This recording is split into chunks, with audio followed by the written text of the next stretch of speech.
국민 속이기 망언은 국민의힘의 전통입니까?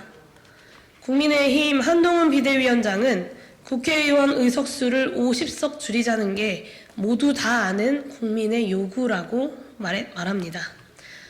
틀렸습니다. 국민이 직접 수일간 수기한 정치개혁 공론조사 결과는 지역구 의원을 축소하고 비례대표 의원을 늘리자는 결론이었습니다.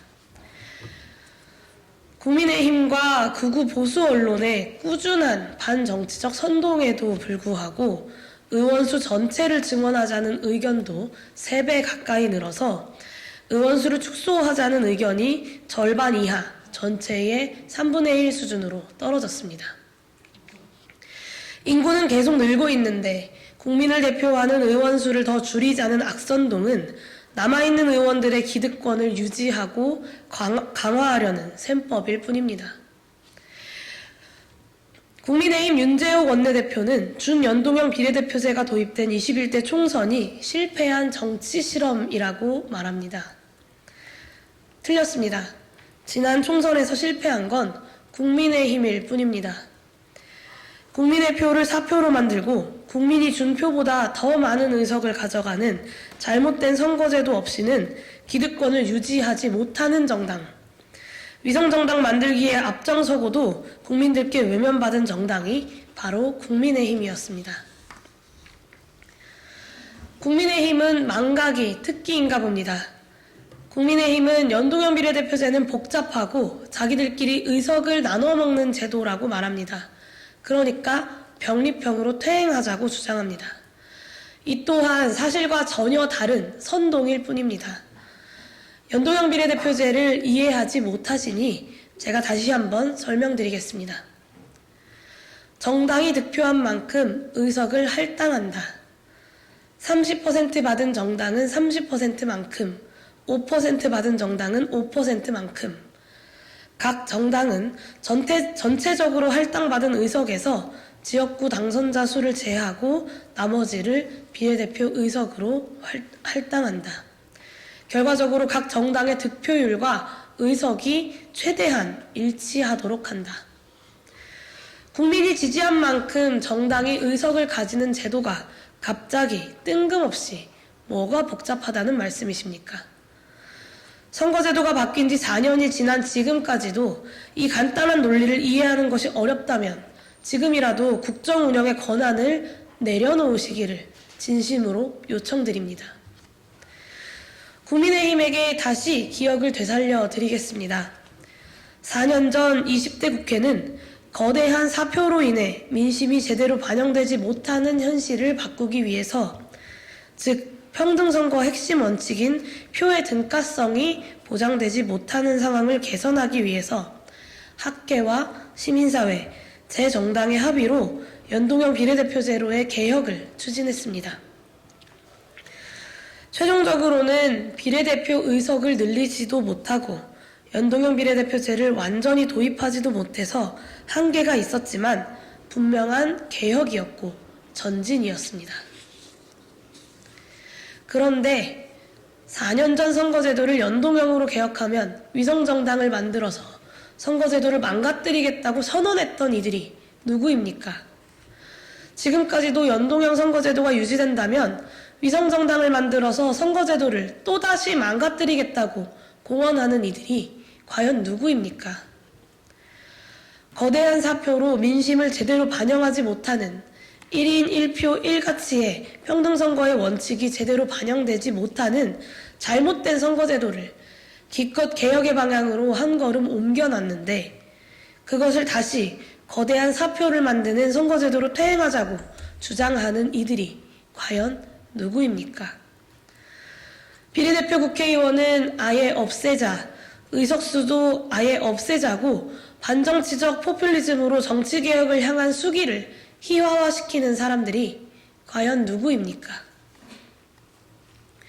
최소한의 합리성과 객관성을 잃어버린 극우 보수 언론들과 손잡고 똑같은 거짓말들을 100번, 1000번, 10,000번 반복하면서 국민들을 호도하려고 하는 이들이 누구입니까? 모두 탄핵당했던 박근혜 정권을 끝까지 수호하겠다고 버텼던 자유한국당과 그 후예들인 국민의힘뿐입니다. 거짓말도 100번 말하면 진실이 된다는 괴벨스의 후예들인가 라는 의심이 들 지경입니다. 만약 국민의힘이 위성정당이 진심으로 문제라고 판단한다면 위성정당 방지법에는 왜 동의하지 않습니까? 막무가내도 이런 막무가내가 도대체 어디 있습니까? 정리하겠습니다. 한동훈 비상대책위원장, 윤재욱 원내대표를 비롯한 국민의힘이 진정으로 두려워하는 것은 야당이 담대하게 단결하고 연합하여 윤석열 대통령 개인에게 부역하면서 사당화되어 버린 민심 대반 정당, 미래 무능 정당인 국민의힘을 22대 국회에서 완전히 밀어내버리는 것일 뿐입니다. 이번 총선에서도 똑같이 패망할 것이 두려워 야권의 담대한 연합을 굳이 방해해야 하는 가련한 몸부림에 불과합니다. 이제 와서 연동형 비례대표제가 복잡하니 병립형 비례대표제로 돌아가서 국민이 준 표보다 더 많은 의석을 갖겠다는 국민의힘의 주장이야말로 촛불로 심판받은 적폐 세력이 스스로를 복권하고자 촛불개혁의 제1번인 정치개혁부터 무력화하려는 협잡의 언어, 욕심의 언어에 불과합니다. 민주진보 진영의 책임있는 제 정당에게도 다시 한번 호소합니다. 촛불이 요구했던 정치개혁, 국민이 요구하는 윤석열 심판과 정치의 쇄신, 22대 국회 전반기 내에 정치개혁을 완수하겠다는 공동의 약속으로 시작합시다. 일각에서 나오는 캡 적용 확대, 병립형 연동형 반반 적용 논의에 대해 분명하게 반대합니다. 그것이야말로 꼼수이고 개혁을 포기하겠다는 선언일 뿐입니다.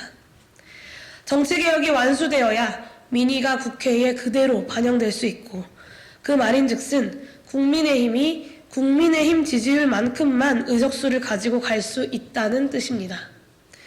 언제까지 그들에게 국민 절반의 의사를 대변할 의석을 보장해줘야 합니까? 아마 민주진보 진영의 야당들은 윤석열 정권의 반헌법적 거부권 남발에 저항해 이미 민주진보 진영의 야당들은 윤석열 정권의 반헌법적 거부권 남발에 저항해 양국관리법, 간호법, 노란봉투법, 방송법, 쌍특검법을 단호하게 통과시켰습니다. 정부의 부작위로 159명의 국민이 목숨을 잃은 참사에 대통령을 포함해서 어느 한 명도 책임지지 않던 정부에 맞서서 이태원 참사 국정조사와 이태원 참사 특별법을 단호하게 추진해 왔습니다. 여당이 대통령 모시기에 열중하고 혁신의 이름으로 기득권 내려놓기에 실패할 때 야당은 해야 할 일에 협력하고 연대하는 데에 주저하지 않았습니다. 여당이 여성가족부 폐지 7원 철구부터 김포서울 편입 같은 설익은 정책을 남발할 때 야당은 국정 운영에 공백을 메우고 민생정책을 추진하는 데 매진했습니다. 민주진보 진영이 담대하게 연합해 크게 승리하라. 그래야 윤석열 대통령의 폭주를 막을 수 있다. 저는 그것이 민의이고 민심이라는 것을 확신합니다.